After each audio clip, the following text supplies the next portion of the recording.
बाबासाहेब आंबेडकरांनी भारतीय संविधान 1949 साली आपल्या देशासाठी बहाल केलं आहे आणि हे संविधान म्हणजे सगळ्या भारताच्या लोकांचं समानता, बंधुता, हक्क, कर्तव्य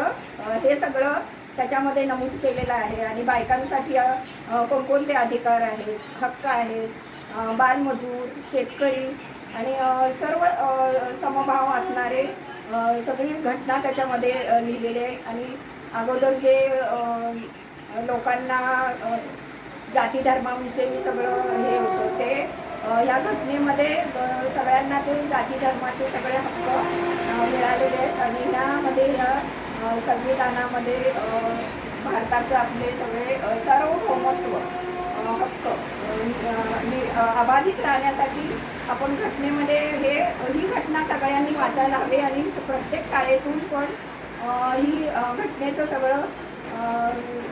म्हणजे माहिती द्यायला हवी. मी आता ज्येष्ठ नागरिक संघटना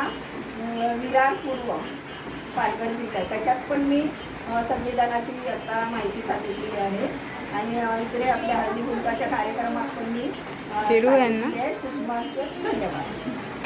मला खूप धन्यवाद.